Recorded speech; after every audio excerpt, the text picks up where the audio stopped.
Let's take a look back fondly at Project V-thrifty.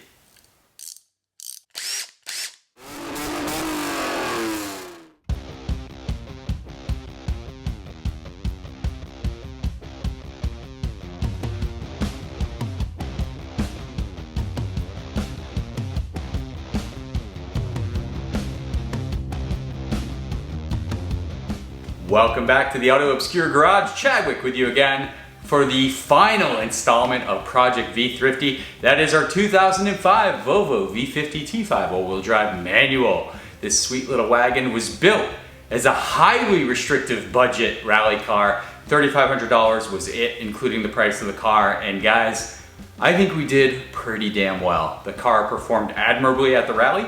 We beat the budget, barely, but beat it. And it was good. It was a great car, and it's still been great. I enjoy the crap out of this thing, and it makes me happy to still drive it. A lot of people compliment it and can't believe the price we got into it. Now we've gone past that budget since then, of course, because that's what we do. But this is a hell of a car. I think these cars deserve way more attention. So let's take a look back at all the work we put into our budget rally car. Project V-thrifty, what a machine. Let's get in the garage and get a little flashbacky.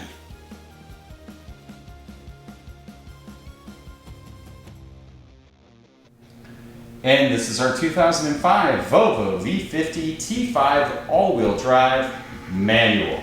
Not even given the circumstances, just on its own. These are fantastic. I love how these look. The wheels are killer. I believe they're 16s and they're like this gunmetal color, extra gunmetal-y for all the brake dust that's on there, but yeah, it is what it is, guys. Overall, I'll take you around the car. The body's in pretty good shape. The paint is a little faded on the hood there, a little bit on the roof. No clear coat failure, which is awesome. Volvo's had pretty good paint quality during this period. Some things we will need to address. These tires are they're new. They're time-stamped like from 2 years ago, which I never get. And they're Kumos, which is a brand name that's recognizable. Never get that either. But they are 700 tread wear all seasons, and that won't fly on a rally, so we'll get something grippy on there. To the Volvo V50. There's a glaring issue right off the rip, and I'll let you take a peek over there. Oh my God. Where'd it go? Where is it? No, I knew it. Passenger seat, missing. Passenger seat was also not removed correctly. Apparently the previous owner, under some kind of influence of something, decided to take a knife and cut out the passenger seat. Don't worry. It's right there. But we got to install it back in. This is unfortunately a lot harder than the early 90s cars I'm used to doing because there are a lot of things going on with these seats. You have an airbag, you have a seat warmer, you have electric adjustments. There are a ton of wires. Just check it out. We got a big old wiring hack right there. That's going to be fun. I'm going to have to do that carefully, put all those electrical connections together because we are dealing with airbags. Rather not have that go off in my face. Right. Underneath the hood, anyone familiar with this year vintage of Volvo knows that this is the T5, as it's designated, a 2.5 liter inline 5-cylinder turbo. I think it puts out around 218 horsepower and a 230 something pound-feet of torque. Really just looking at basic maintenance under here. There are no leaks, doesn't leak a drop of anything. Valve cover's super clean. So we're gonna just do spark plugs. Don't know when those were last touched, but I'm assuming we're also gonna do the air filter right here in the front. Just basic maintenance is all I'm trying to do on this. This is kind of embarrassing, but it is what it is. So when I open this rear passenger door, you can see this cable right here that kind of passes out and goes right over the edge of the car there. Underneath, and this will probably be better from underneath, but I will tell you that it goes to an electronic cutout that's controllable by the keychain. You can't make this stuff up, guys.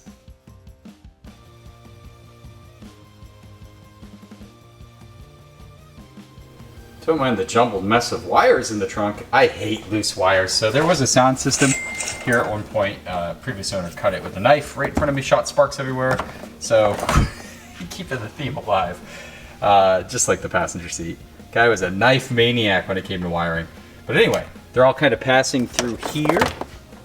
I actually believe this motor mount to be the original. It has the Ford Motor Company emblem on it. What's crazy is with 188,000 miles, maybe they replaced it with an OEM, but it does look properly old. You can see here a lot of wear Up in here, you can see all these stressed rubber wear marks as it starts to dry rot. Definitely time to come out of the car. Like I said, it was getting a little bit of that engine vibration, so I think our replacement's gonna take care of that. All right, installation is the opposite of removal. I don't know why I need to say that, but let's just say it. See how the new unit lines up. Make sure all your bolt holes are the same. It looks about the same. Location of the bypass valve to change. Where is that bypass valve? Well, let me show you. It's kind of a pain in the butt. It's back in there. You have to move the TCV out of the way. There you go. You can see one of those Allen bolts. It's way back there. Accessibility is impossibly hard. They're 5mm. Without a doubt, there's the OEM original turbo BPV bypass valve.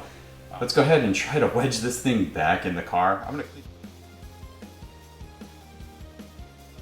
And then we'll replace them all. What we're replacing them with are the OEM Volvo spark plugs. I recommend it for this vehicle. So I kind of went big here, guys. Why not? Let's go OEM, don't play around. Okay, we've got a new man filter, new oil filter for the job. Here's the old one. We replaced this O-ring too. Do take note of where the O-ring is located. It's not all the way down here on the cap. All right, let's give our thirsty V50 6.1 quarts of this Castrol Edge 5W30 fully synthetic.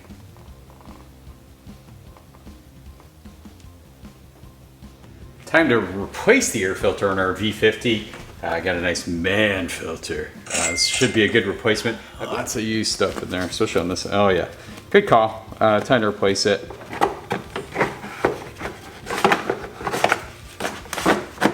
Now, something I completely missed inspecting the car was the brake booster kind of line system here that comes from this little pump down here and goes to a bunch of different areas.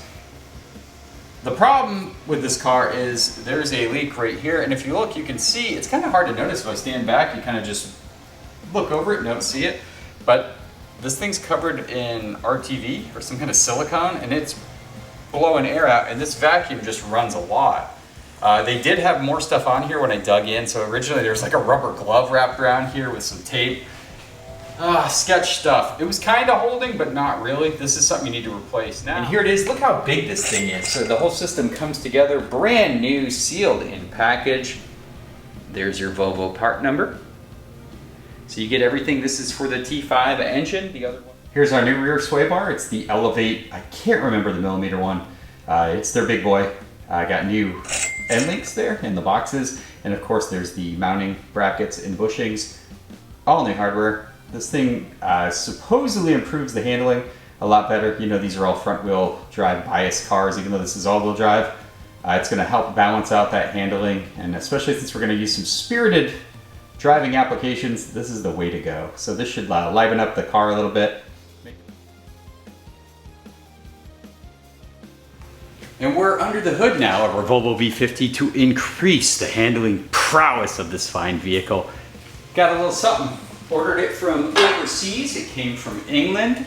It is the hard to find Everlusive 25mm strut tower bar. Now this thing is incredibly hard to source. It came on certain performance models. I don't know for sure if it came to the States. I know this was off one of the diesel ones with the performance package in Europe. So the biggest handling mod you can do for any vehicle is tires. It improves grip, acceleration, cornering, braking, all of those wonderful things. I've gone with some Advan Yokohamas here, the Flevas. I've had good luck with these. 300 tread wear, summer tire, exactly what the doctor ordered for a rally. Before we even think about putting that passenger seat in, here's the B-pillar removed. This is the seatbelt assembly, essentially. So you got all the componentry that goes there.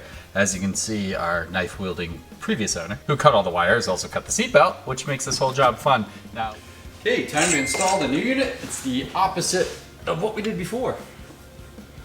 So we should probably start off with those big bolts. So come to find out, I'm missing this plug right here that goes in this sensor. Right here, it's like an occupant sensor. This plug actually has another plug that goes in there. There's a whole bunch of stuff going on. So you can see where these blue things are. He clearly pulled these right out. They were in the original plug. So this plug would be pretty damaged. I'd have to kind of repin it and do it over. But anyway, found on eBay.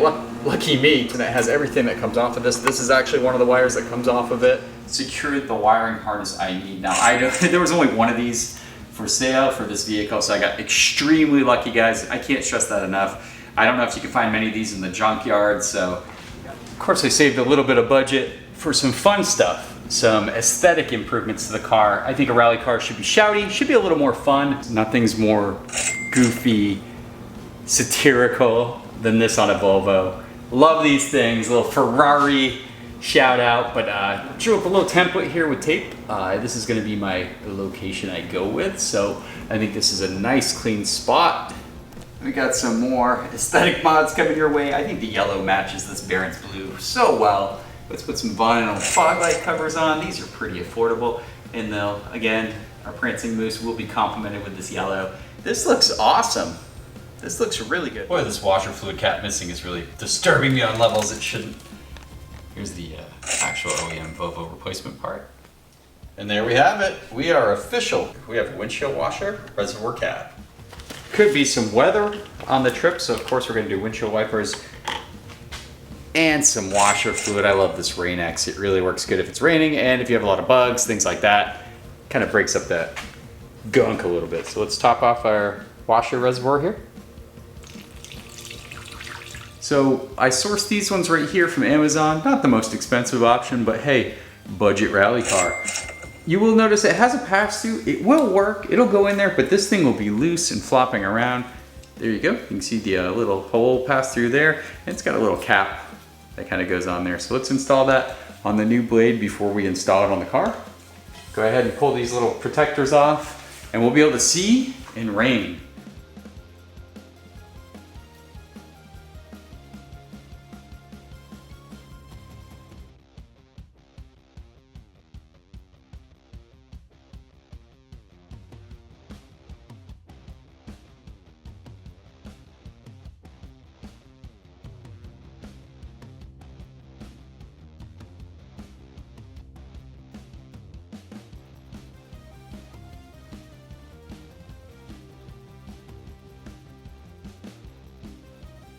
So after the rally coolant hose broke and we used a 17mm socket to bridge the gap and replace that heater hose, we needed to fix it. Some copper piping and good clamping and paint, allowing it to blend in, was the fix. Now it's got a permanent solution to it and it won't ever leak again. So after noticing that my steering felt a little vague, I could hear some whining and some kind of grumbling going on, and has to be this power steering pump here. Got the old power steering pump next to the new one. This is a factory rebuilt one, and it actually is pretty dang clean. These things get pretty gnarly, as you can imagine, and this one's cleaned up nicely. Obviously rebuilt internals should work just fine. I put